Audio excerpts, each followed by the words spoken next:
pemberi hidayah itu hak otoritas Allah. Contohnya abang bilang tadi ada yang tiba-tiba gitu, dia nggak hidup di dunia apologet gitu kan. Ya, ya gimana ya, dia diberi, saya tidak gitu bang. Nah ini kan saya bertanya di mana sih keadilan Allah gitu. Baik. Salam satu Tuhan.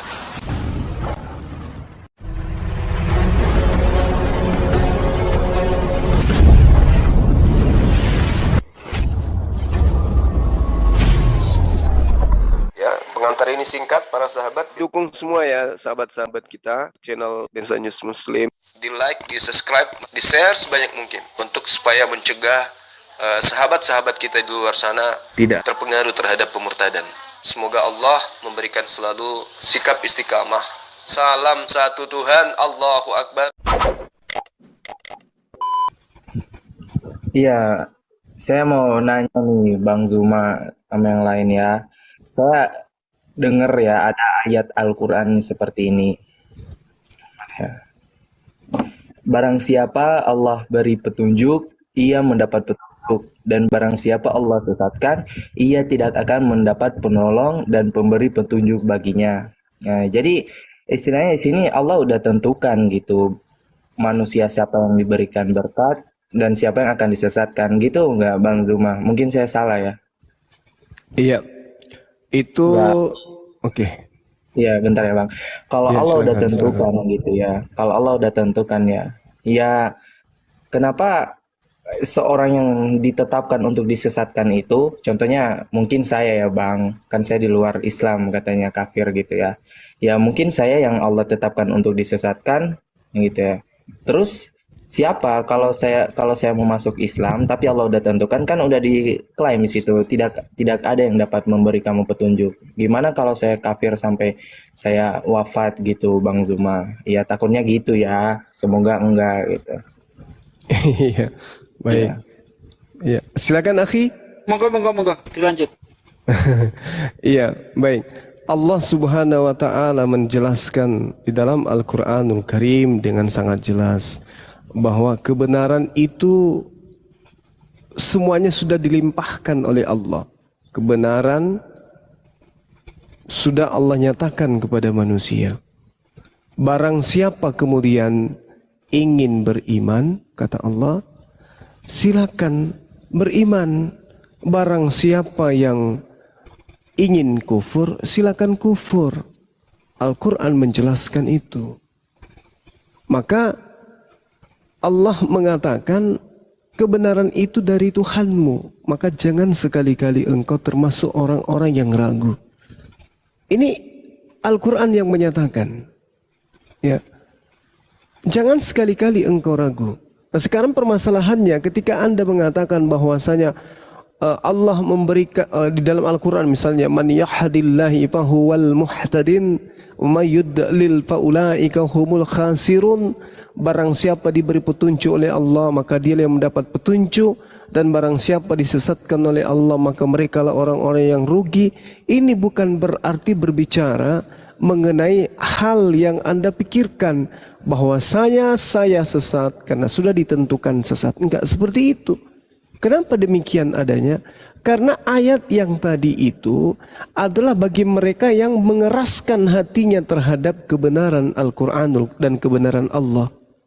Allah Subhanahu wa taala menjelaskan misalnya dalam Al-Quran surah Al-An'am ya ayat 153. Allah mengatakan di sana wa anna hadza siratal mustaqim, dan sungguh inilah jalanku yang lurus, maka ikutilah. Karena ada perintah, maka ikutilah. Jangan kamu ikuti jalan-jalan lain yang akan mencerai-beraikan kamu dari jalannya. Demikianlah dia memerintahkan kepadamu agar kamu bertakwa. Bukti barusan sebelum saudara Daniel, beliau Katolik sampai dia berselisih tegang kemudian dengan istrinya. Tapi beliau kemudian mengikuti petunjuk, mengikuti jalan yang lurus. Maka Allah kemudian menunjukkan hidayah kepada saudara kita yang tadi. Ini yang perlu saudara pahami. Ya. Kalau dikatakan bahwasanya Allah tidak memberi petunjuk kepada orang yang tidak hanya memberikan petunjuk kepada mereka yang diberi petunjuk, itu juga keliru kita memahami. Barang siapa diberi petunjuk oleh Allah, maka dialah yang akan mendapatkan petunjuk. Nah, Allah tidak meninggikan derajat siapa yang dibicarakan dalam ayat ini. Karena yang bersangkutan enggan memanfaatkan petunjuk Allah yang ada untuk diraih. Sehingga Allah tidak memberinya kemampuan untuk mengamalkan atau melakukan atau meraih petunjuk tersebut. Jadi ketetapan Allah yang berlaku adalah barang siapa yang diberi petunjuk oleh Allah berupa kemampuan untuk mengikuti kebenaran, maka dialah yang benar-benar mendapat petunjuk. Jadi terkait dengan hidayah, terkait dengan menerima Islam, terkait dengan menolak Islam dan tidak menerima hidayah, itu terletak dari Anda sendiri. Contoh misalnya malam ini saya tanya, kenapa Anda masih menembah manusia? Yesus manusia. Yesus mengaku, Eimi antropos, aku adalah manusia. Kenapa Anda menuhankan? Siapa yang memerintahkan Anda untuk menuhankan itu? Anda ingin mengatakan Allah, Tuhannya umat Islam. Enggak mungkin. Nah, sekarang Islam datang kepada saudara. Dikatakan bahwa tidak ada Tuhan selain Allah. Allah itu siapa? Allah itu Tuhan pencipta langit dan bumi. Yang tak bisa dilihat oleh mata manusia. Oleh karena ini adalah alam fana, alam yang punya keterbatasan. Sementara Allah tidak memiliki keterbatasan.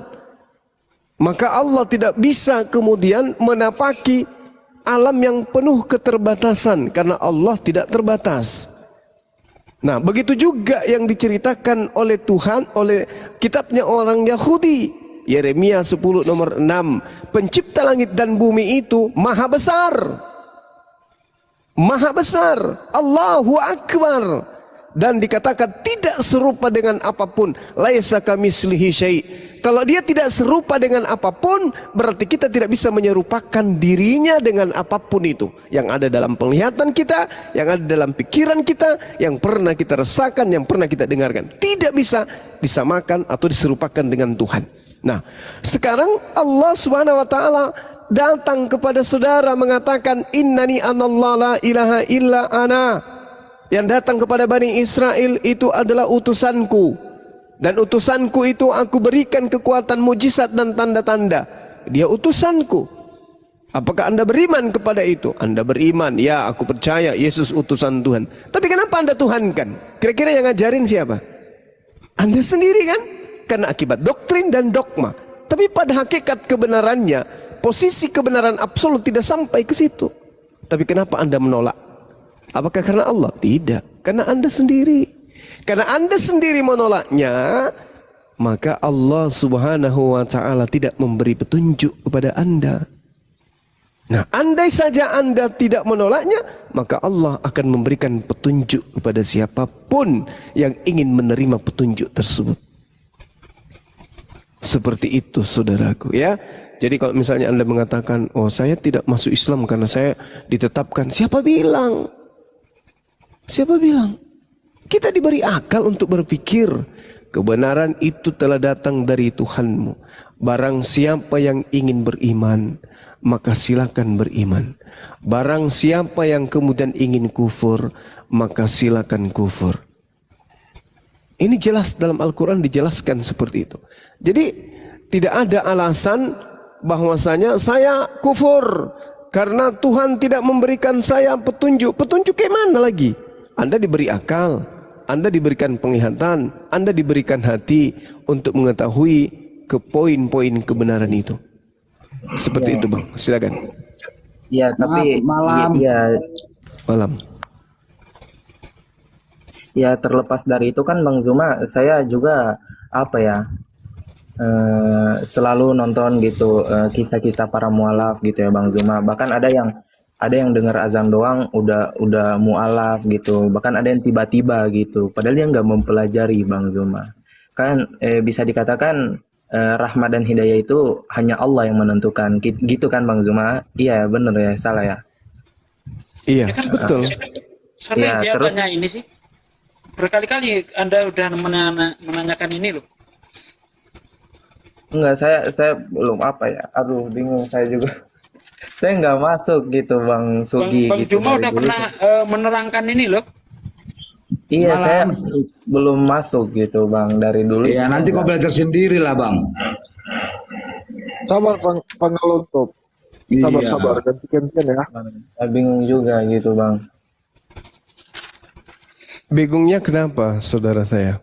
Iya, kan saya ini ya Bang, saya bukan. Gimana? Iya, saya mau banget gitu Bang dapat hidayah dari Allah gitu kan. Tapi saya nggak bisa membohongi hati saya gitu Bang Zuma. Kalau saya belum bisa menerima, di sisi lain hati saya mau menerima, di sisi lain juga saya nggak masuk gitu Bang. Nah, sekarang Abang paham kan? siapa yang menginginkan Anda kemudian tidak mau meraih hidayah? Ya kalau menurut saya Bang, itu hidayah Allah yang belum datang kepada saya gitu Oh, Bang nggak bisa Zuma, menurut gitu. saya ya. Bukan begitu caranya. Sekarang begini. Apakah Anda memiliki 100% hak mutlak terhadap diri Anda? Contoh misalnya, Anda mau tidur. Bisakah kemudian ada kekuatan di luar dari Anda untuk kemudian melarang itu? Anda lapar, Anda ingin makan. Adakah kekuatan di luar Anda kemudian yang bisa mensetir Anda untuk tidak makan? Masuk ke dalam kamar, Anda lakukan apapun terhadap diri Anda, memperkosa diri Anda sekalipun Anda mampu kemudian. Tidak ada yang bisa menyetir itu. Begitu juga dengan iman. Ketika kebenaran itu ada pada diri saudara, maka kebenaran itu Anda tidak raih. Hanya karena alasan saya ditetapkan kemudian menjadi kufur. Itu adalah alasan yang dibuat-buat. Sekarang saya tanya gini. Kenapa Anda tidak beriman kepada baginda Rasulullah Muhammad SAW sebagai nabi yang diutus untuk seluruh umat manusia? Kenapa? Kerun. Ya, Karena? kalau untuk itu kan Bang, kalau dalam kitab saya kan tidak ada diceritakan tentang Muhammad gitu Bang. Oke, baik. Berarti jawabannya sudah Anda ketahui. Karena kitab Anda lah yang telah menutup mata hati Anda kepada kenabian Rasulullah. Bukan Allah yang menutup. Anda sudah menjawab. Yang menutup hati dan iman Anda untuk menuju kepada Rasulullah adalah buku karangan orang-orang yang tidak dikenal. Buku-buku yang dituliskan yang Yesus pun tidak kenal buku itu. Yesus tidak memberikan kemudian legitimasi tentang buku yang Anda imani. Yesus tidak mengenal pengarang-pengarang kitab saudara. Buku-buku yang tidak jelas inilah yang membuat Anda kemudian tertutup hatinya kepada baginda Rasulullah Muhammad SAW. Terima kasih Anda jujur. Pertanyaan kedua. Kenapa Anda tidak mau beriman kepada Tuhan yang umat Islam sembah? Apa jawaban saudara? Ya, bantu saya Bang Zuma ya. Saya masih percaya dengan kitab saya sekarang karena kan Itu dia jawabannya. Iya, bentar dulu Bang Zuma. Jadi bukan karena Allah, tapi karena Anda sendiri. Anda lebih percaya kepada karangan-karangan orang yang tidak jelas dibandingkan kemudian pemberitaan yang didatangkan oleh sosok manusia yang hidup di zaman jahiliyah yang tidak ada melakukan penelitian, penyelidikan, daftar pustaka atau apapun itu kemudian lalu dia menceritakan tentang apa yang ada dalam Al-Qur'anul Karim. Anda menolak itu. Jadi bukan Allah, tapi Anda sendiri yang telah menambatkan iman kepercayaan saudara kepada buku yang tidak jelas. Silakan. Oke, ya. Ya gitu aja Bang Zuma. Ya. Nggak bingung ya. Jangan bingung. Jangan bingung. Kan jawabannya sudah jelas. Kenapa Anda menolak Allah? Kenapa Anda menolak Rasulullah? Karena saya masih percaya kepada buku ini. Sekarang kalau Anda itu ingin mendapatkan petunjuk hidayah, Ambil buku itu, telaah, pelajari dengan baik. Kenapa Anda tidak makan seharian? Karena uang ini yang saya pegang, Bang. Ada apa dengan uang Anda? Saya juga bingung, Bang. Sudah 5 warung yang saya datangi, tidak ada yang mau menerima uang saya, Bang. Cek per cek, ternyata Anda tidak mendeteksi dan tidak mau meneliti kemudian uang yang Anda pegang Anda sangat cinta. Karena gambarnya bagus, karena rapi, dan seterusnya masih baru. Anda lupa bahwa uang yang Anda pegang itu adalah uang palsu. Bagaimana mungkin kemudian warung mau terima?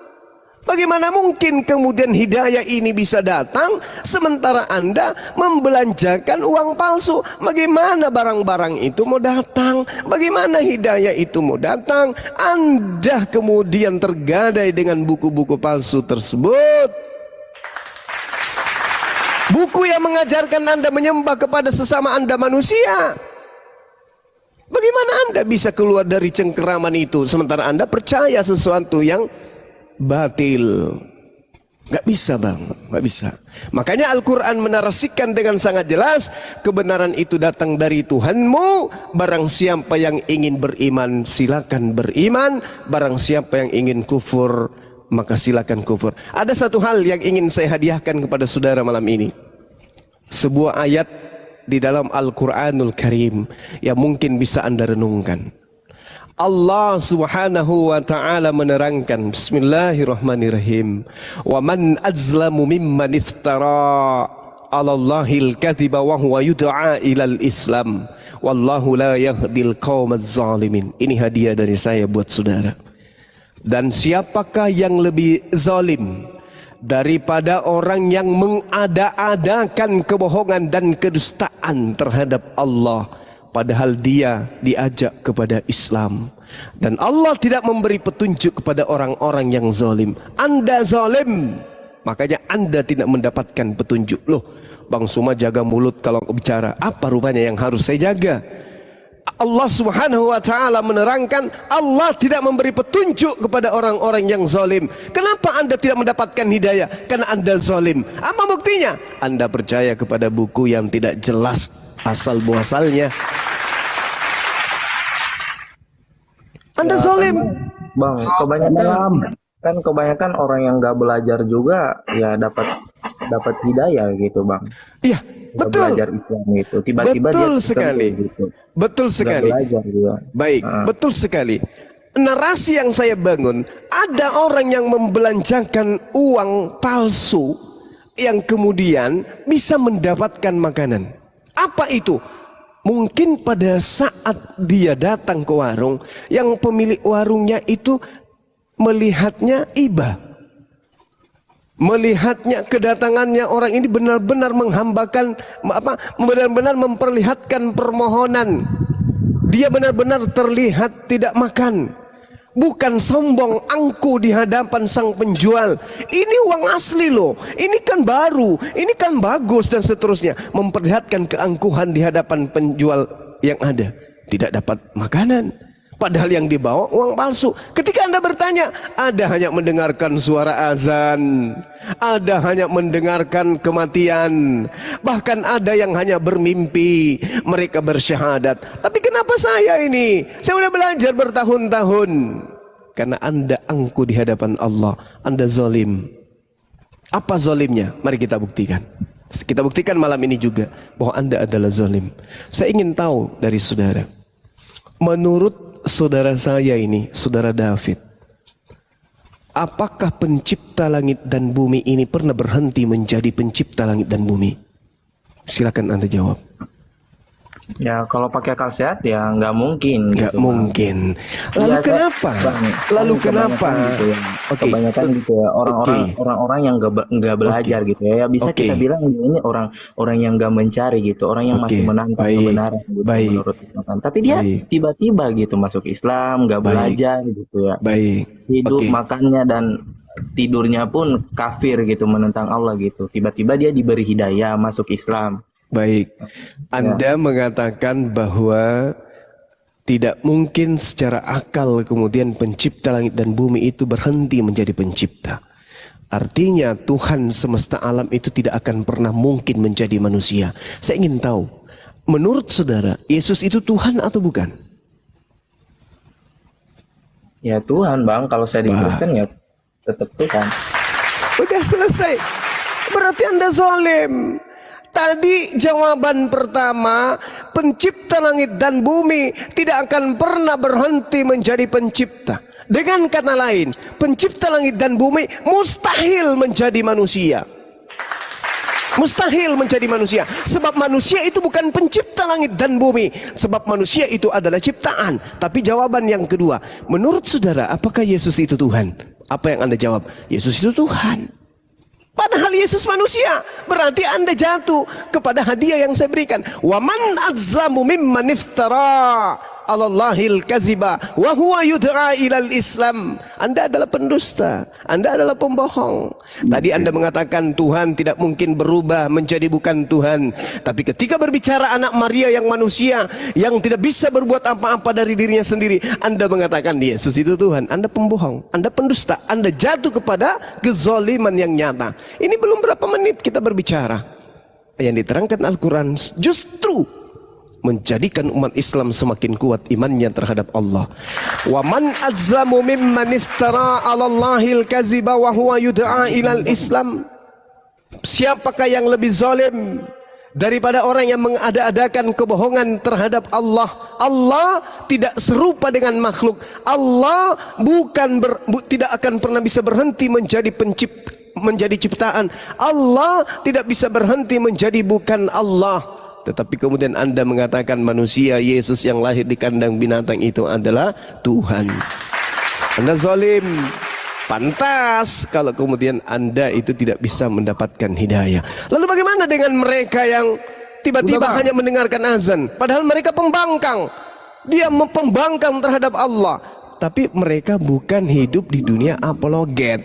Dia tidak hidup di dunia debat. Dia tidak mengeraskan hatinya ketika mendengarkan penjelasan. Tetapi kemudian begitu dia benci kepada Allah, benci kepada Islam, benci kepada Rasulullah, benci kepada Al-Quran, tapi sekali dia mendapatkan tetesan air, dahaganya terselesaikan kemudian.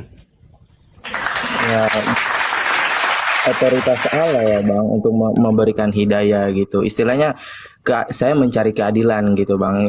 Abang bilang diberikan setetes air langsung dahaganya hilang. Kenapa saya nggak diberikan bang? Sedangkan saya baca ya dalam. Baik. Bentar ya bang, saya tolong saya bang. Iya, silakan. Ini bang, saya dalam Al-Baqarah 272 ya bang. Iya. Enggak usah baca Arab nih. Bukanlah kewajibanmu menjadikan mereka mendapat petunjuk, tetapi Allah lah. Nah, ini kan diperjelas bahwa pemberi hidayah itu hanya Allah gitu, yang memberikan petunjuk, memberi taufik siapa yang dia dikehendakinya gitu ya bang. Ya terlepas dari saya orang yang zalim atau enggak ya, kan itu hak otoritas Allah. Contohnya abang bilang tadi ada yang tiba-tiba gitu, dia nggak hidup di dunia apologet gitu kan.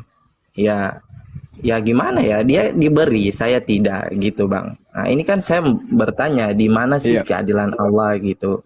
Baik. Jadi kalau Anda berbicara mengenai Al-Quranul Karim, laisa alaika hudahum, bukanlah kewajibanmu wahai Nabi Muhammad menjadikan mereka mendapat petunjuk. Walakinnallah, akan tetapi Allah yang memberi petunjuk kepada siapa yang Allah kehendaki. Allah memberi petunjuk kepada mereka yang mau mendapatkan petunjuk.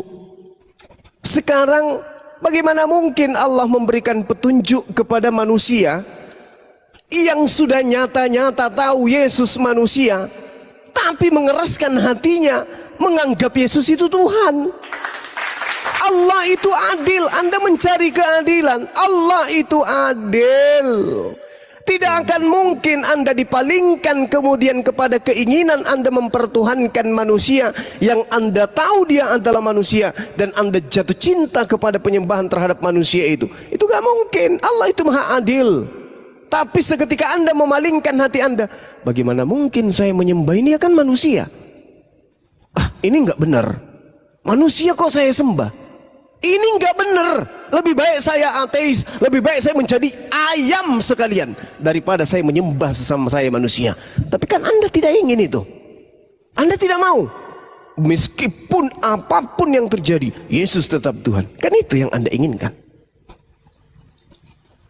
Kan itu yang sedang terjadi pada diri Anda. Banyak hal yang Anda pikirkan, yang Anda renungkan, yang Anda takutkan, yang Anda inginkan kemudian dengan penyembahan terhadap Yesus. Padahal Anda sudah tahu dia manusia. Jangan Islam, jangan Kristen, Anda netral. Apakah pencipta langit dan bumi itu pernah berhenti menjadi Tuhan? Tidak. Apakah Yesus itu manusia? Manusia.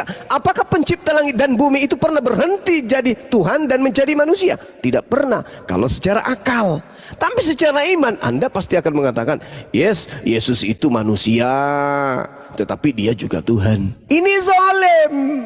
Orang yang berpegang teguh kepada kezalimannya inilah yang Tuhan tidak beri petunjuk.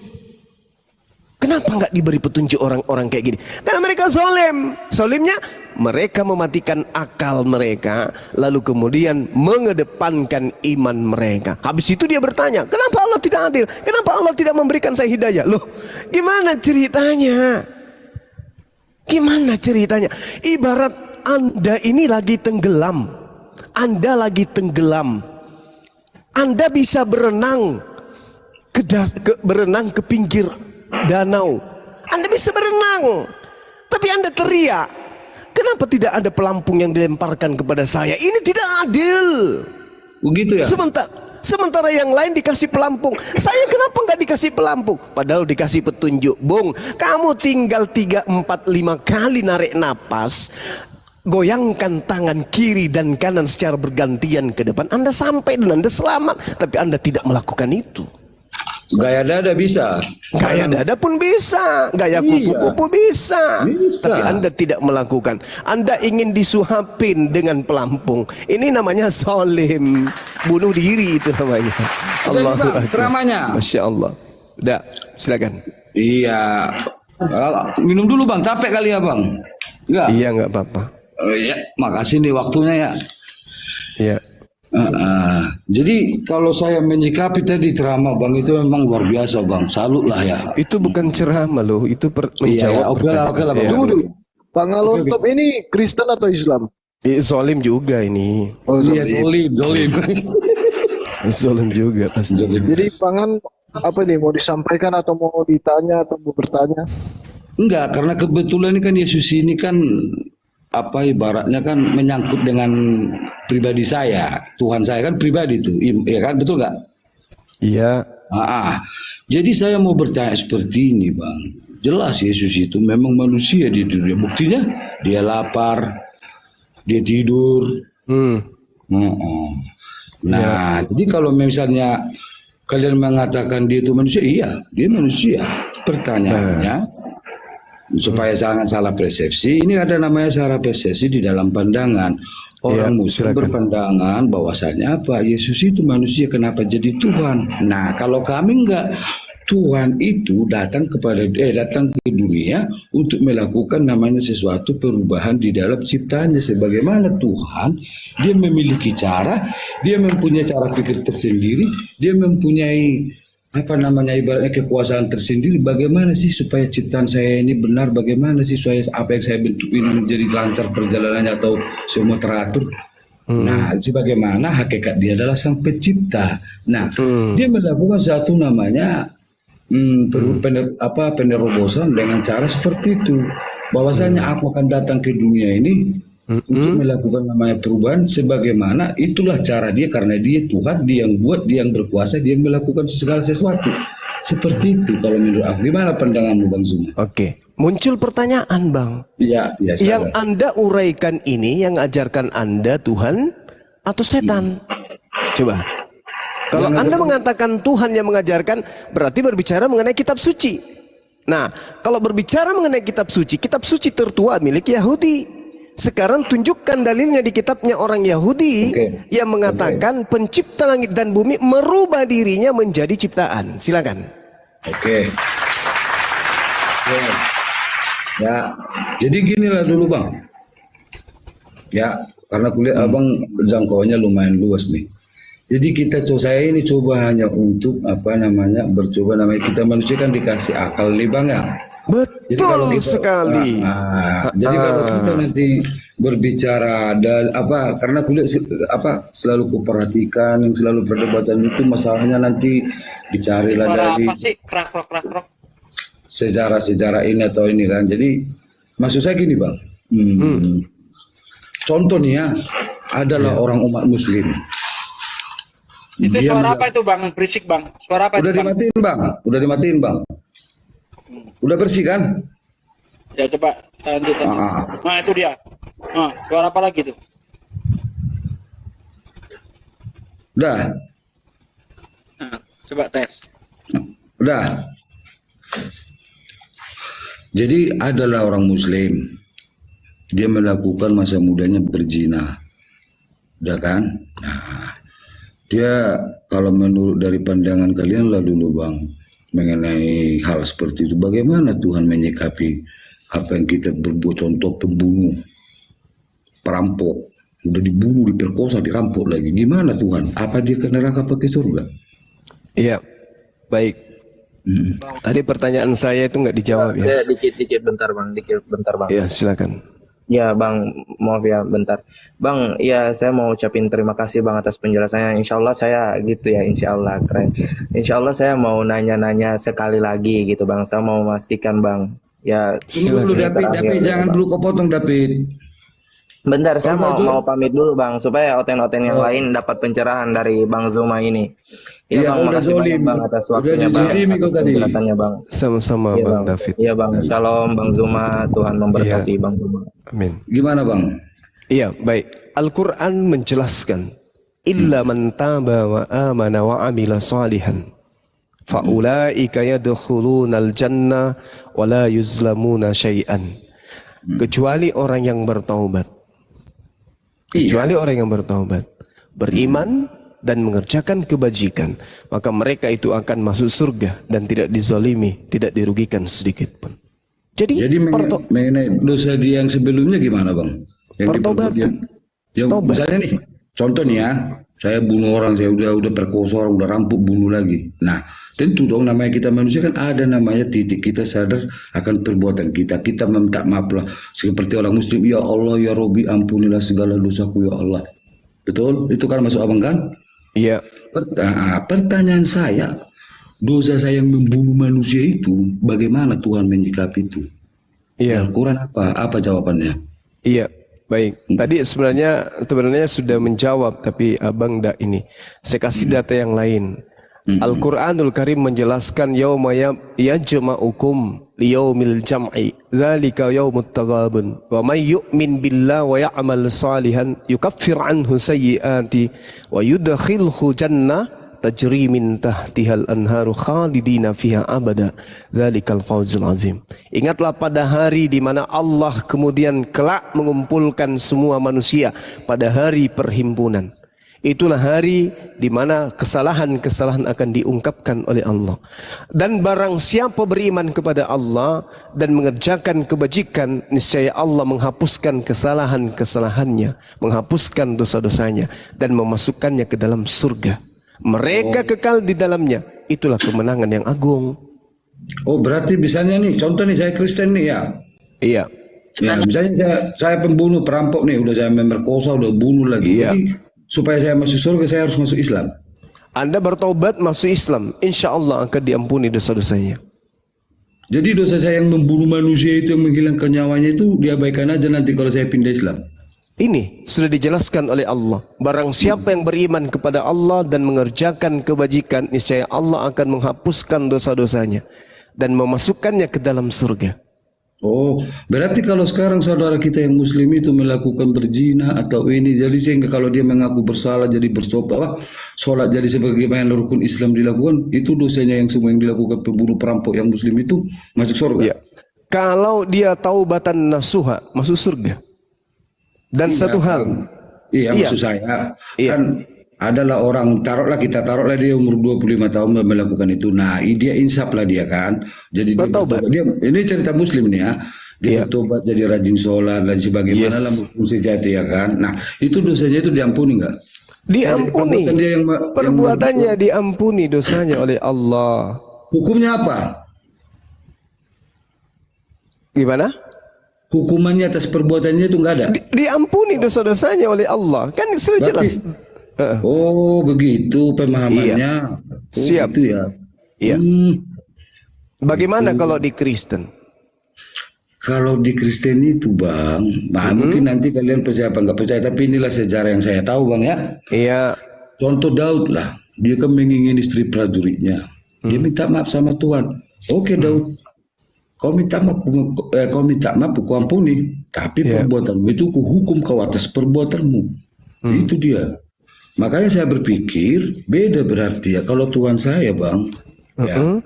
Saya berdosa berzina ini, saya minta maaf, iya saya diampuni, saya dimaafkan, tapi perbuat dosamu itu kau harus rasakan akibat siksaannya. Itu. Jadi bagi Tuhan saya tuh nggak bisa kalau kau karena mengaku ya Allah begini, oh dosamu yang itu, contoh saya pindah Islam jadi saya enggak. Kalau di prinsip saya Kristen itu nggak bisa.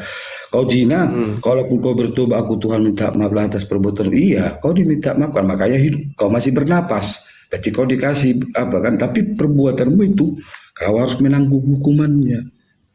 Nah, Lalu bagaimana dengan data-data barang siapa yang percaya Yesus bahwa Dia adalah Tuhan, maka dia akan diselamatkan. Gimana? Inilah bang, ini di. Jadi Yesus itu terlepas kita bicara Tuhan Yesus itu jadi Tuhan atau enggak ya bang. Jadi dari ajarannya bang ya. Iya. Jadi kalau pengajaran Yesus itu seperti ini bang.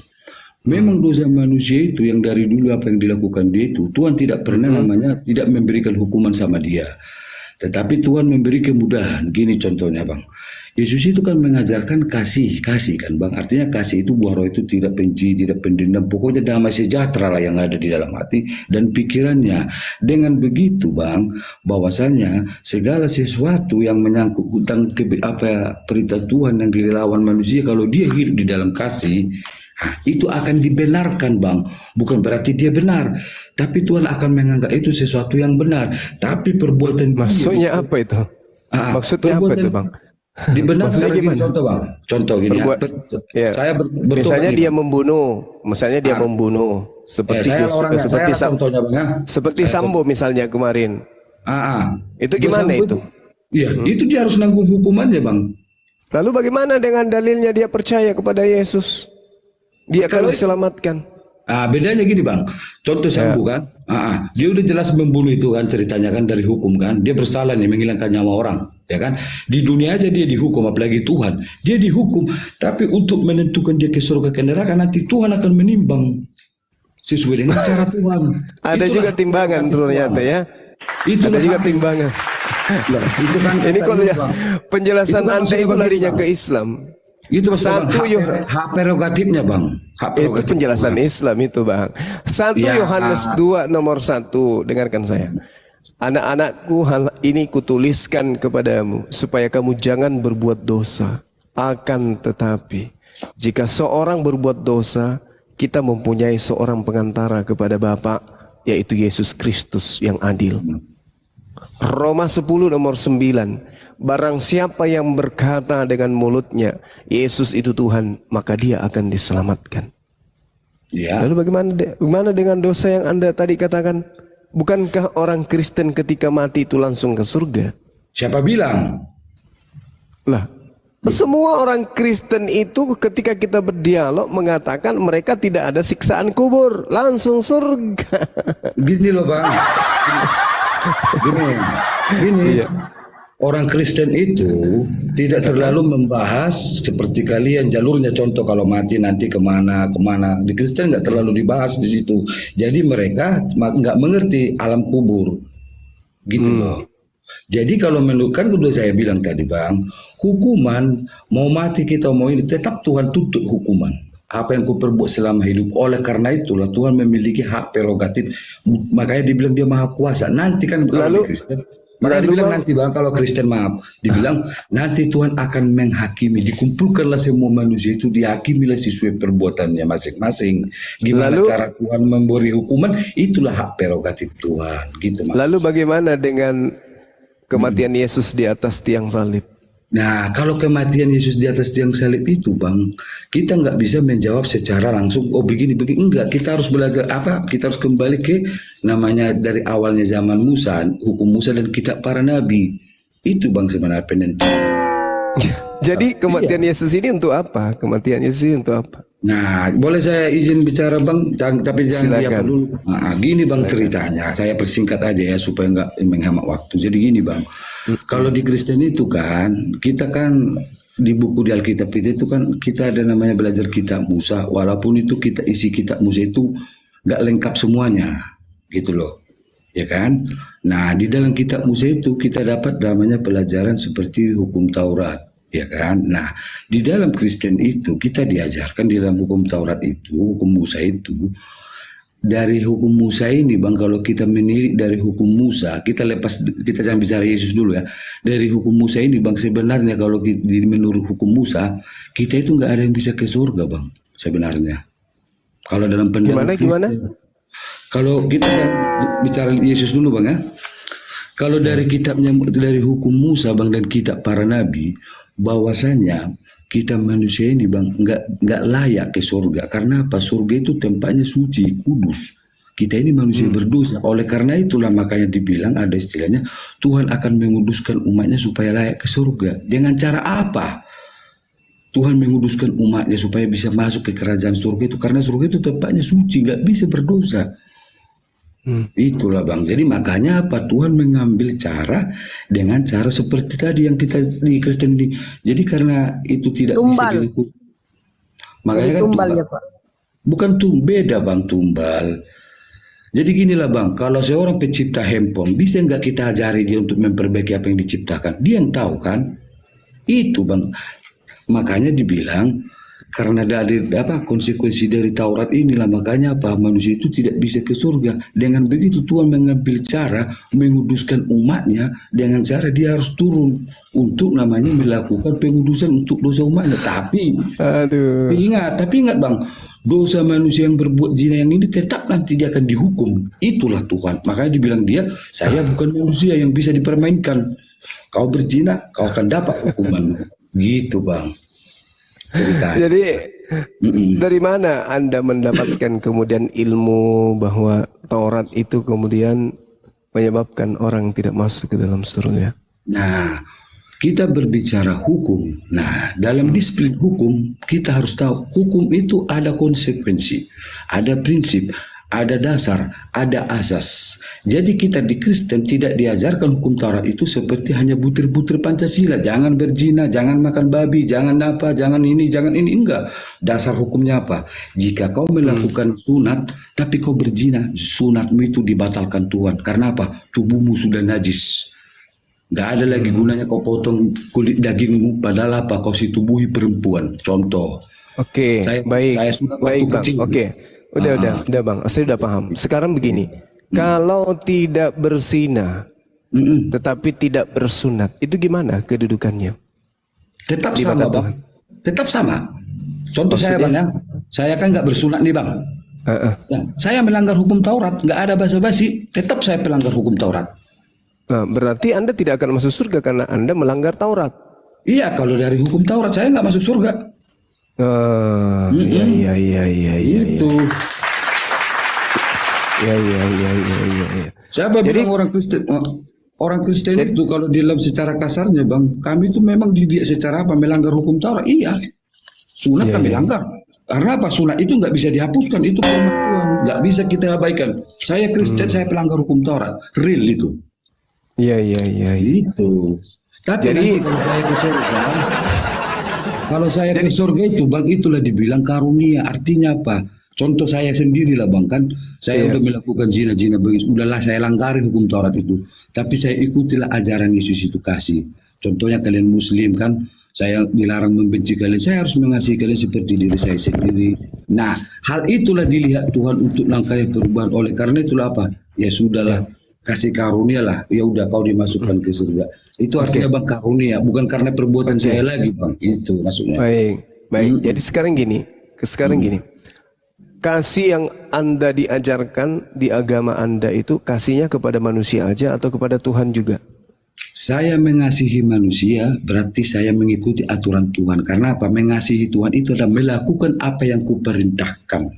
Oke, perintah Takut Tuhan akan bersunat. Tuhan. Apakah Anda Udah bilang tadi Bang secara apa? Saya itu pelanggar hukum Taurat. berarti Anda tidak mengasihi Tuhan?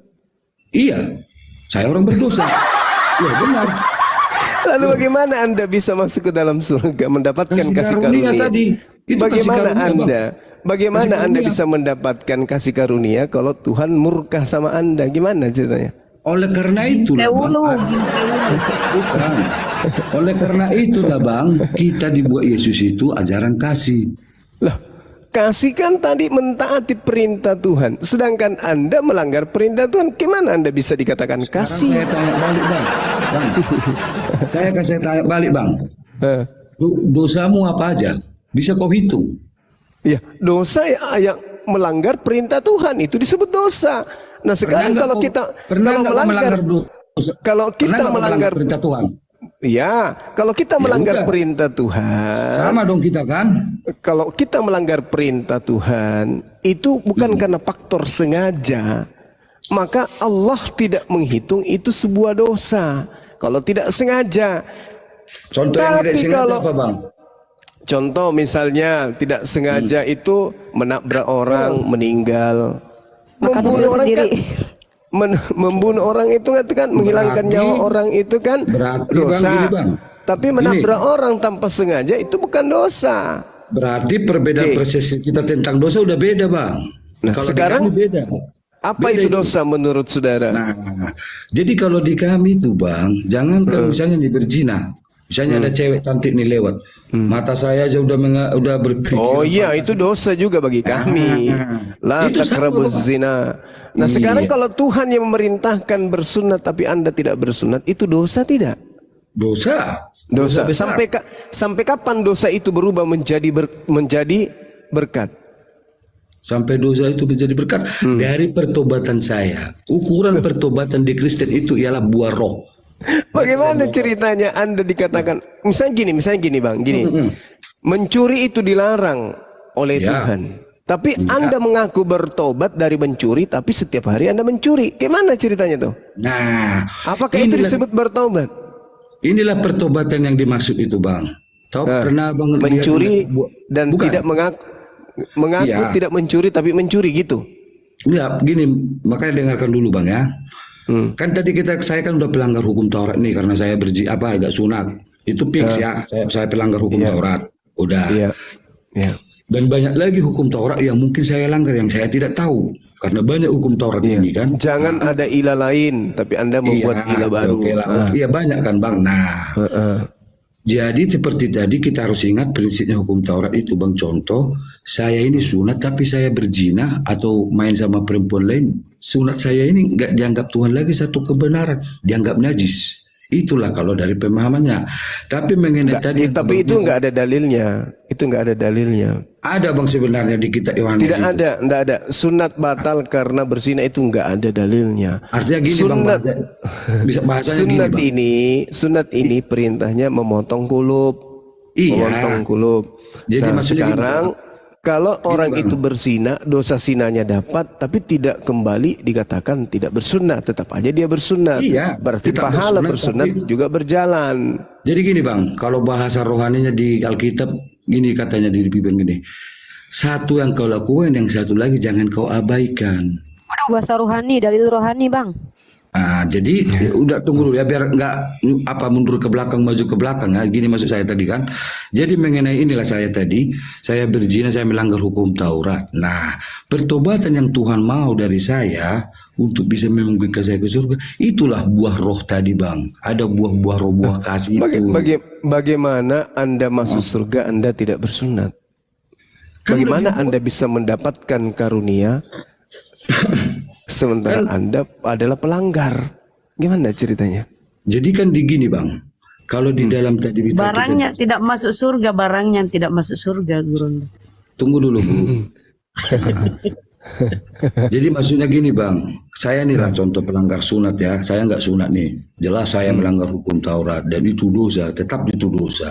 Nah, Tapi kalau di dalam hukum Taurat itu, Bang, contoh saya buat ilustrasinya, saya tidak tidak sunat, ya kan? Atau kayak contoh inilah, sunat lah, saya sunat nih, tapi saya Ini sunat.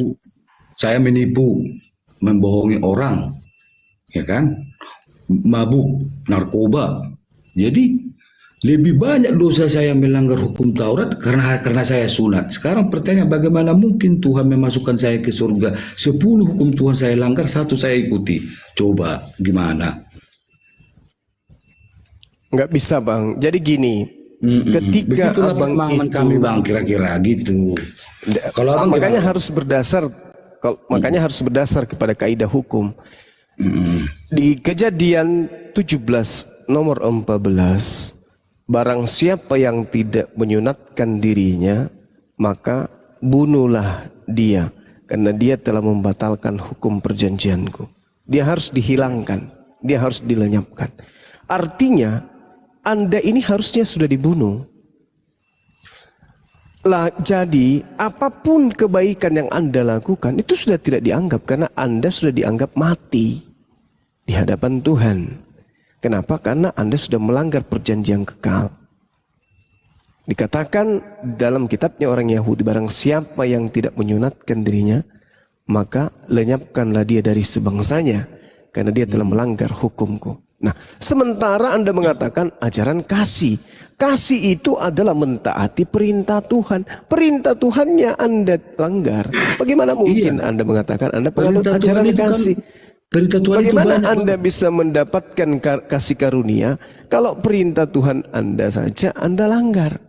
Kasih karunia hayalan. Gini bang ya. Oke. Kan di sini ada dibilang dasar hukum Taurat ada tertulis di Yakobus 2 ayat 10. Sebab barang siapa larinya ke situ. Sebab barang siapa menuruti seluruh hukum itu tapi mengabaikan satu bagian daripadanya, ia bersalah terhadap seluruhnya. Nah, itu perintah siapa ya? Itu pernyataan siapa? Pernyataan dari Yesus lah, Yakobus muridnya. Itu pernyataan siapa? Kalau dikatakan. Bukan pernyataan, ini firman, Bang, perintah ini. Firman dari mana? Nih, coba pakai logikamu, Bang. Perintah Tuhan berapa banyak? Enggak, saya tanya dulu, Yakobus itu perintah siapa? Yakobus itu perintah karena siapa? Pak, Itu udah dulu. anggaplah ini salah. Saya ikutilah, Bang. Perintah Tuhan itu berapa banyak? Perintah Tuhan berapa banyak? Banyak perintah Tuhan itu. Nah, kalau begitu, kalau kita banyak contoh nih, saya buat contoh.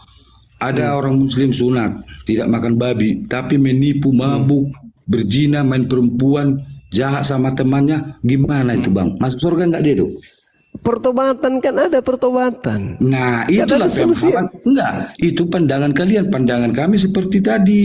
Oh, Itu. tidak bisa. Jadi Coba kalau Anda abang memaksakan paradigma buku Anda, cara menafsir buku Anda dengan buku saya beda. Tuh. Itulah Padahal Tuhan Yesus saya. sendiri yang mengajarkan bertaubat. Artinya dibilang, untuk apa kau sunat? Padahal apa tubuhmu sudah zina. Iya, Bukan itu kata najis. siapa, Pak? Kata Yesus. Siapa, ya? Di mana Yesus mengatakan Yakobus, muridnya. Hmm? Murid, Yakobus kan dia? ini Murid. Yakobus yang Anda maksud ini siapa? Murid Yesus yang 12 itu, di antara murid 12. Ini kitab Yakobus ini kitabnya siapa? Kitabnya siapa? Bingung saya pertanyaan abang. Iya. Ya udah. Ya muridnya. iyalah. Jadi- Anda Iya. membatalkan firman Tuhan dengan mengandalkan karangan orang yang tidak pernah Yesus kemudian. Berarti abang menduga ini karangan. Lah iyalah. Oh gitu. Pasti karangan lah. Oh Iya. gitu. Boleh saya tanya balik, Bang? Tunggu dulu. Kita buktikan dulu. Iya. Anda kemudian menggunakan sebuah data untuk mematahkan firman Tuhan yang datang kepada Nabi Musa. Sedangkan Tuhan mengatakan di dalam pengajaran yang ada yang datang kepada para nabi, pertobatan. Diperintahkan orang-orang itu bertaubat. Kenapa kemudian? Berarti kan Kenapa gini, Bang. kemudian? Tunggu, Bang. Kenapa Saya udah kemudian? paham itu. Iya. Saya udah paham. Maksud abang Alkitab saya yang saya pegang ini itu udah dikarang gitulah ceritanya, Bang ya. Bang, Karena di dalam kitabnya orang Yahudi, Yehezkiel 18 perintahnya. Oleh karena itu aku akan menghukum kamu masing-masing menurut tindakannya. Hai kaum Israel, demikianlah firman Tuhan Elohim. Bertaubatlah dan berpalinglah dari segala kedurhakaanmu. Ini perintah. Ketika ada kesalahan yang dilakukan oleh mereka meninggalkan hukum Taurat, mereka tidak dikatakan gugur semuanya, tidak. Tapi mereka diajarkan bertaubat. Iya. Bahkan Yesus mengajarkan pun bertaubat. Iya, Bang, benar. Terus tadi kan kenapa kemudian kemudian Anda tetap ngotot tidak bersunat? Bukan itu masalahnya mengenai kitab saya ini sekarang masalahnya, Bang. Ya sini abang bilang karangan, ya betul kan tadi kan kalau nggak salah. Ya. Kalau begini, saya pertanggungjawabkan. Saya pertanggungjawabkan. Gini Bang. Ya. Kalau kita berbicara mengenai pengajaran yang menerima firman di agama Anda itu sebenarnya siapa? Yesus atau murid-muridnya? Kalau menerima firman dibilang Yesus, nggak ada tertulis di Alkitab ya seperti Muhammad datang ke Gua Hira dapat wahyu, nggak ada cerita Yesus begitu. Segala firman yang engkau berikan kepadaku, segala firman yang engkau berikan. Yesus menerima firman. Nah, mana firman itu? Mana firman yang diterima oleh Yesus? Itulah yang diajarkan. Ya, mana firman itu? Saya tanya, mana firman yang diterima oleh Yesus, mana? Akulah jalan kebenaran dan hidup. Segala firman, Bang, saya minta segala firman yang Yesus terima itu mana? Ya itu yang di Alkitab. Bacalah Bang kisah Yesus, Matius, Lukas itu. Loh, Yesus tidak pernah memberikan firman kepada Lukas, kepada Yakobus. Jadi kepada siapa diberikan, Bang? Ya, justru ini pertanyaan saya kepada saudara. Iya. Jadi kalau kan aku bilang tadi, Bang, saya udah terima apa yang Abang bilang itu. Oke, kita start lah di sini. Kan saya udah bilang tadi, Bang, bahwasanya Yakobus ini. Nah, Abang bantah tadi itu karangan palsu, kapan begini panjang lebar sampai sekarang. Nah, saya tidak katakan palsu, itu asli tulisan daripada oknum. Tapi oknum ini kan karangan palsu, Bang. Itulah, gak usah karena Yesus tidak pernah memberikan legitimasi kepada mereka untuk menulis. Dan bukan mereka yang menerima firman, tapi yang menerima firman itu adalah Yesus. Iya, Bang. Oke, udah ya. Nah, sekarang saya bertanya. Abang tahu itu adalah campur tangan atau karangan. Jadi yang mana yang asli, Bang? Yang asli itu yang datang kepada Yesus. Iya, ada nggak ditulis di mana? Hilang gitu aja. Markus 4 nomor 14, Yesus mengajarkan Injil Allah. Markus itu siapa, Bang? Markus itu asisten Paulus yang melakukan penyelidikan tentang Yesus. Hasil penyelidikan daripada Markus. Hasil penyelidikan dari Markus. Abang bilang tadi bahwasanya apa? Bahwasanya di mana Yesus itu berfirman kepada Yakobus. Sekarang saya tanya balik, kapan sih Tuhan Yesus berfirman Markus?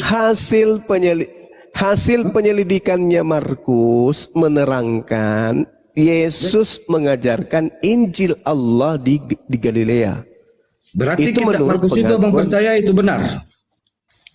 Saya mengatakan penulis kitab Markus menuliskan hasil penyelidikannya, mengatakan bahwasanya Yesus mengajarkan Injil Allah.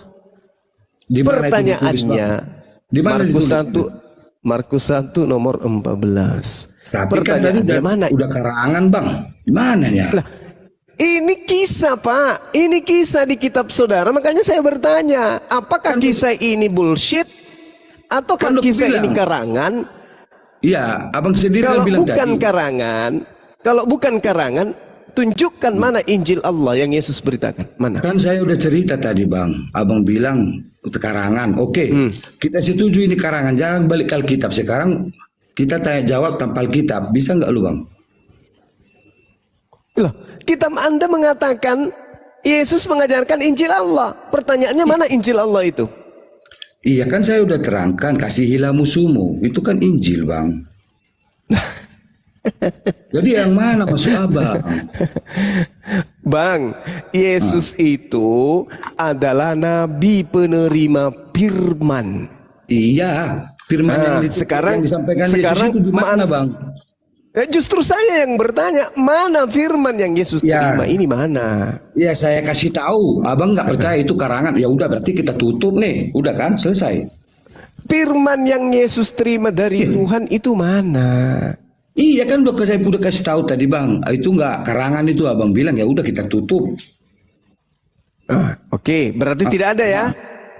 Tidak ada Iya, ya? kalau dari pandangan abang kita tutup nih ya. Kalau dari pandangan abang ada, tunjukkan. Kan udah saya tunjukkan, abang nggak percaya itu karangan. Yang mana? Yang Anda tunjukkan yang mana? Yang mengenai Yakobus tadi. Oh, tidak bisa, bukan itu, karena Yesus tidak pernah bertemu dengan Yakobus, penulis kitab saudara. Iya, makanya itu bang. Nah, Saya berarti bilang bukan. berarti abang kan Oke. nggak bisa pakai ini, tidak. Ya kan? Nah, berarti Injil Allah yang Yesus beritakan sudah hilang. Oke, Iya, Bang. sepakat Oke. kita. Oke. Sepakat. Nah sekarang saya bertanya kembali ke Isa. Mana ajaran Isa itu bang? Nabi Isa alaihissalam datang kepada Bani Israel. Jangankan ajarannya, Nabi Isanya aja ditolak. Lantas Anda minta 2000 tahun kemarin, 2000 tahun ini Anda minta kemudian ajarannya. Gimana ceritanya tuh bang? Iya. Sekarang Nabi saya Isa tanya datang balik. kepada Bani Israel ditolak. Sekarang Dia aja saya ditolak. tanya balik, Apalagi? abang. Saya tanya balik bang. Eh, Abang meminta saya bukti yang asli mana yang asli apa enggak 2023 tahun? Justru itu saya tanya. Di dalam kitab saudara diberitakan Yesus memberitakan Injil Allah. Berarti Allah memberikan Injil kepada oknum yang datang kepada Bani Israel. Sekarang permasalahannya, mana Injil Allah? Di Anda tidak ada. Anda tanya kepada saya, mana Injil Allah yang diajarkan oleh Nabi Isa? Saya katakan kepada saudara, jangankan Injilnya, Nabi Isanya aja ditolak. Berarti nggak ada ya? Enggak ada. Enggak ada, sekarang saya sama-sama enggak bertanya, ada. Bang. Iya, oke. Gitu. Kalau sama-sama, iya. Oke, kita sepakat nih, sama-sama nggak ada ya. Sama-sama Oke. bahwa tidak ada Injil Isa lagi dan tidak ada Injil Allah yang diajarkan Yesus lagi. Dengan kata Oke. lain, Injil Anda itu tidak masuk dalam kategori. Oke, sepakat ya. Ya, Nah, sepakat. Berarti kita harus berbicara kepada buku Anda lah sekarang karena buku Anda yang berlaku menurut Anda kan? Baik. Oke, ini enak nih. Sekarang Oke. saya bertanya, Nah, apalah dasarnya dibenarkan bahwasannya Nabi kalian itu bersekutu dengan jin? Coba jawab. bersekutu dengan jin itu tertulis di mana? Iya kan ada banyak tulisan bersahabat dengan jin. Betul? Yang mengislamkan jin. Apa dasarnya? Loh, Di mana? Di mana bang? Yang bersekutu dengan jin itu Kisah Para Rasul 18 nomor 16. kenapa kok buka lagi nomor buku saya? di mana? Tunjukkan. Kalau saya mengatakan, saya tunjukkan Kisah Para Surah Rasul Al-Jin. 6. Al-Jin. Di mana? Di mana di situ iya. Di mana dikatakan? Di mana dikatakan? Dari mana itu ada surah bahwa Al-Jin? Coba Rasulullah. jelaskan, Bang. Jelaskanlah sama saya. Kenapa ada surah Allah Al-Jin? Subhanahu wa taala yang mewahyukan itu. Allah yang menurunkan ayat ini. Iya, tapi kan di situ tertulis. Kul uhiya kami jin. ilayya annahus. Mana? Kan Mana? Di mana? tertulis di situ, Bang. Surah Al-Jin itu pernah saya baca. Mana? Kami jin melihat Nabi Muhammad ketika bersolat kami berdesak-desakan. Sekarang siapa yang kan udah jelas itu, Bang. Berarti Muhammad dan jin itu bersinar. Terus Tidak. Tunggu dulu. Kan ada sering saya dengar bahwasanya apa, Bang? Muhammad itu mengislamkan dari bangsa jin.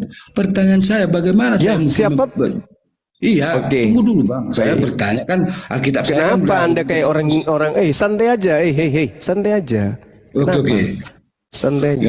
Santai. Nah, itu kan jadi kan alasan saya gini Bang. Apalah yang membenarkan bahwasannya seperti yang tadi bahwasannya Nabi kalian itu mengislamkan sebangsa jin. Pertanyaan saya, iya kan? Pertanyaan saya gini Bang.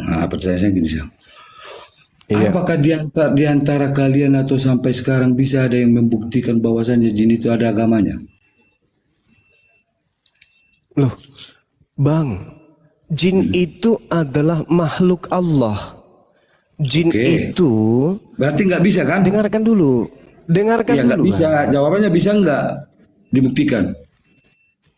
Agama itu apa? Agama itu adalah aturan. Apakah Iya, Bang. jin itu juga mendapatkan aturan dari Tuhan? Ada aturannya. Iya, makanya aku bilang tadi bisa nggak terus? dibuktikan bahwasanya benar itu ada jin yang agamanya seperti itu. Jin itu makhluk halus. Hanya orang-orang yang diberi kewenangan oleh Allah yang bisa melihat jin. Jin Iya. itu juga makhluk seperti kita. Ada yang beriman, ada yang kafir. Sama seperti malaikat menurut pandangan Kristen. Ada yang baik, ada malaikat yang kemudian memberontak menjadi oke. setan. Sama. Sekarang kita bukti fakta ya, yang nyata ya. Saya pernah Iya. lihat di YouTube Habib Bahar tahan bacok, tahan banting. Kenapa bisa gitu dia? Ya, Musyrik nggak? mungkin dia memiliki. Kalau dia menyembah, dia meminta kepada makhluk selain daripada Allah, ya musyrik pasti. Berarti dia musyrik ya? Saya tidak bisa pastikan itu dia musyrik karena saya tidak melihat. Sabar bang, karena saya tidak melihat dia menyembah setan. Memang Anda pernah melihatnya menyembah setan? Bukan. Sekarang dia dari mana jalannya bisa dia tahan bacok? Loh, kalau dia diberikan keramah dari Allah, Caranya gimana? loh, kan Allah mengajarkan ada yang disebut mujizat. Percaya enggak Anda? Bukan soal mukjizat. Yang bisa bersekutu dengan jin. Lalu soal apa? Hanya dukun yang bisa bersekutu dengan jin. Bagaimana Anda bisa mengatakan bahwa dia bersekutu dengan jin? Apa buktinya? Loh, dia nggak manusia normal. Manusia normal dipacok berdarah, dia nggak. Lalu bagaimana dengan Gimana itu? Paulus? Bagaimana dengan Paulus? Kok Paulus itu udah kita anggap palsu semua itu buku itu. Kenapa bawa Oh, palsu semua. Alhamdulillahi rabbil alamin. Benar. Masya Allah. Alhamdulillah. Alhamdulillah. Ya. Jadi kalau orang diberikan kelebihan itu nggak boleh rupanya. Kelebihan yang bagaimana? Iya. Yang Kelebihan dilarang ini kan menyembah, Iya. menyembah Yang selain kutanya. kepada Allah. Yang Jadi kalau kutanya. ada orang diberikan, kalau ada orang misalnya bang, diminta kemudian diberikan kemampuan untuk berbicara dengan makhluk jin seperti Bang Suma. Apakah saya ini musyrik? Ketika saya ingin, insya Allah saya bisa. Bisa Iya. kita buktikan. Saya bisa.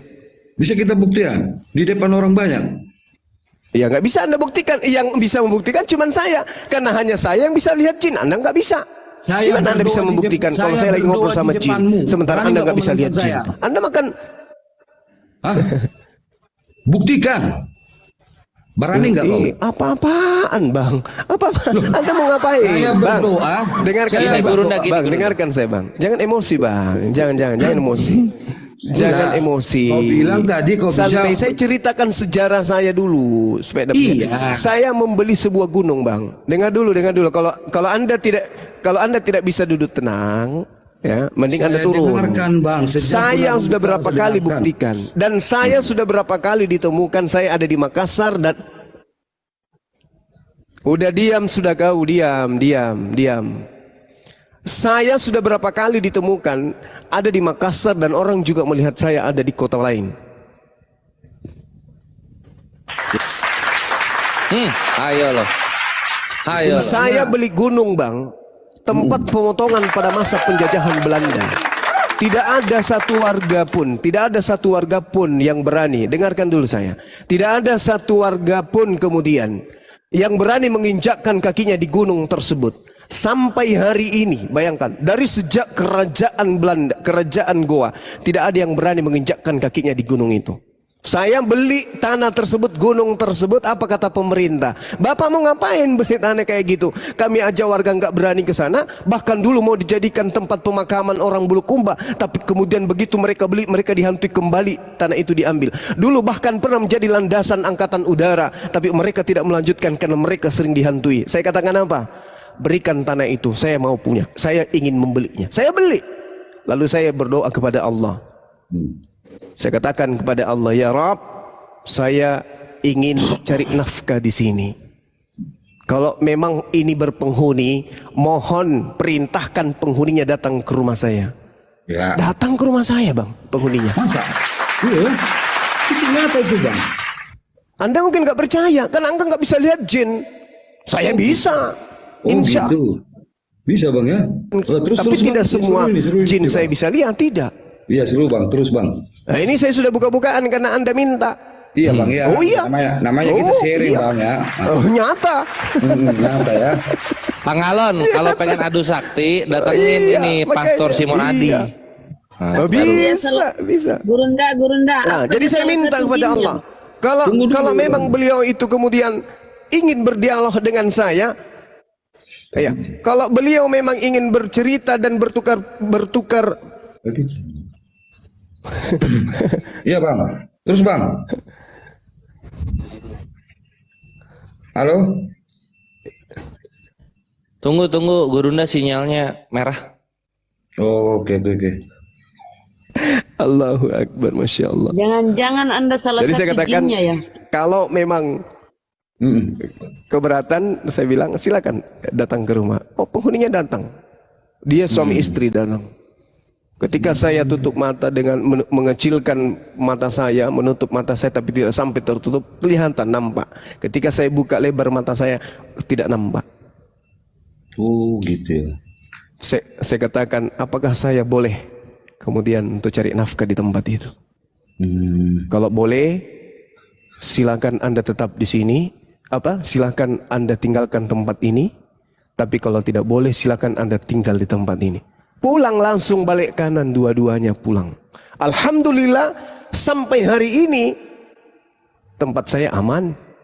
Sampai warga itu mengatakan, kok bisa ya? Padahal dulu di sini tempatnya kemudian orang kena petir. Ini tempat petir meledak. Dan memang betul. 2 pekan lalu, ini orang Makassar pasti dengar saya, karena ini kejadian mengheboh. 2 pekan lalu, pekerja daripada Syukran Adinda, pekerja-pekerja yang ada di pabrik Cimory kena petir, dan itu jaraknya hanya kurang lebih 500 sampai 800 meter dari tempat saya bekerja. Kena petir, meninggal di tempat. Baru-baru 2 minggu lalu. Itu di gunung yang sama dengan gunung saya. Iya ya. Seram juga bang ya. Oh, serem. Orang Makassar pasti tahu, bahkan orang rumah tahu. Nggak mungkin saya bohong. Disaksikan ribuan manusia kayak gini, nggak mungkin. Orang Makassar tahu 2 pekan lalu ada pekerja di pabrik Cimory disambar petir, dan itu hanya kurang lebih 800 meter dari tempat saya. Petir di sana bang, petir di sana itu seperti hujan. Petir kilat di sana. Tapi alhamdulillah sampai hari ini Allah masih melindungi kita. Gitu bang. Jadi ini kok jadinya lari ke bicara-bicara kayak gitu. Jadi begitu bang. Jadi Al-Quran menjelaskan tentang surat jin, bukan berarti kami ini menyembah jin atau seperti apa, enggak. Iya, maksud saya gini bang, kan kita kan sharing nih bang, bukan saya juga menjustis atau menghakimi atau enggak, ya kan? Jadi mengenai cerita bang tadi bang, saya juga udah pernah seperti itu. Saya bilang begini, Tuhan Yesus tolong bawa saya ke alam gaib, dibawa saya. Wah, kalau itu hebat juga itu. Iya, makanya apa bang? Gini, untuk membuktikan itu ada nggak berantem sama setan baru main. Makanya saya bilang tadi, ada nggak di antara kalian yang bisa membuktikan jin? Gurunda itu berantem sama setan. Kalau lu enggak. Enggak, maksudnya gini, ada nggak di antara kalian yang muslim itu yang bisa menunjukkan saya jin Islam biar saya datangi? Benar nggak dia punya agama? Apa dia bohong?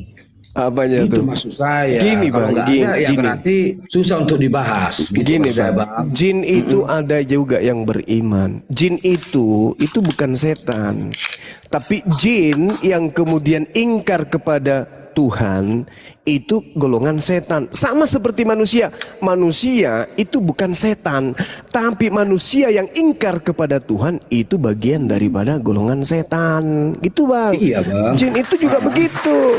Iya, karena semua tahu itu bang, semua tahu. Makanya. Iya, makanya kan saya bilang tadi kalau memang nggak bisa dibuktikan. Sama gini Pangalon, kalau ketemu setan itu biasa. Ini yang nyembuhin ini nih, pengen gua tes ini. Pastor Simon deh, bawa ke sini deh. Loh, saya nggak kenal Simon dia. Andi, Pastor Simon. Saya nggak kenal dia. Elah.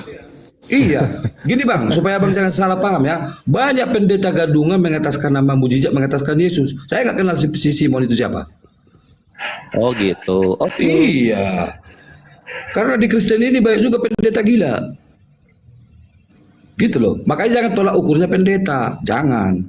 Banyak pendeta sesat, bininya banyak, selingkuh, kemana-mana, main zina, mabuk. Banyak. Makanya itu jangan kita patokan. Buktinya kemarin LGBT. Masa diberkati babi sama babi di gereja? Kan setan itu. Nah, itu. Apa? LGBT kemarin kan babi sama babi dinikahkan. Di mana sejarahnya dibenarkan itu? Maksudnya. Oh iya. Itu namanya apa? Pendetanya udah gila, sinting. Udah dirasuki jin dia itu. Saya bertanya, itu jin Islam nggak yang masuk sama dia apa enggak itu loh? Iya, mamanya anak-anak masih ada di bawah. Takut dia cerita jin. Iya, jadi makanya kan tadi saya bilang. Pak jazakillah khair. Masya Allah. Ini lagi Bang, yang paling saya ini agak bingung ya. Apa lagi? Mengenai ini Bang, katanya kan Nabi kalian itu beliau mendapat wahyu ya Bang ya, ceritanya kan. Nah, jadi yang mau saya tanyakan ini Bang, ketiga sama Nabi kalian itu, jadi namanya sesembahan kalian, nama sesembahan kalian itu kan Allah Subhanahu Wa Taala ya kalau nggak salah Bang. Iya betul. Jadi makanya yang saya mau tanyakan, nah jadi kan kita nggak bisa pungkiri Musa itu kan nggak bisa kita pungkiri sejarah Musa itu bisa kita katakan kan dia kan seorang nabi. Sebenarnya buktinya Al-Quran juga kan diakui dia nabi kan Bang, betul nggak Bang? Betul. Jadi waktu dulu zaman Musa, apa memang Allah SWT ini udah tahu dia namanya Allah SWT? Gimana? Zaman ini kan sekarang kan zaman waktu Nabi Muhammad Nabi kalian kan, jadi kalian tahu nama sesembahan kalian itu kan Allah SWT kan gitu ya. Iya. Oke, Musa itu kan Nabi kalian Bang, betul? Iya. Zaman Musa apa dia nggak tahu nama Allah SWT itu adalah nama Allah? Jadi gini Bang. Gimana Bang? Allah Subhanahu wa Ta'ala ketika mengajarkan dirinya kepada para nabi, dia menyatakan dirinya sebagai Khalik, Tuhan. Dan Tuhan tidak pernah bisa diganti menjadi setan atau diganti menjadi malaikat. Tuhan tidak boleh disebut dengan sembarangan. Nah, Tuhan datang kepada Nabi Musa hanya memperkenalkan gelar-gelarnya. Oh gitu. Ya, hanya mengatakan gelar kepada Nabi Musa, kepada Nabi Abraham dan seterusnya. Nah, hanya gelar Yod-Heh-Vav-Veh, Elohim dan seterusnya. El Shaddai macam lah. El Shaddai. Nah, kemudian predikat daripada Tuhan yang datang kepada Nabi Musa dan nabi-nabi selain daripada Nabi Musa yang datang kepada Bani Israel itu hakikatnya maha suci, maha tinggi. Akulah esensi yang maha suci lagi maha tinggi. Yesaya 57 nomor 15, Yesaya 5 nomor 16 dan seterusnya. Jangan kutip Bang. Itu udah karangan itu, jangan dikutip-kutip Bang. Ini perjanjian lama, yang karangan itu perjanjian baru. Tiru-tiru karangan Bang, buku aja bawa. Kalau nggak ada jangan dipaksa. Jadi Allah Subhanahu wa Ta'ala. Jadi Subhanahu wa Ta'ala itu adalah artinya maha suci, maha tinggi. Tuhannya Bani Israel, dalam hal ini Nabi Musa, Bani Yakub dan seterusnya, itu maha suci lagi maha tinggi. Sedangkan Tuhannya orang Kristen maha terkutuk.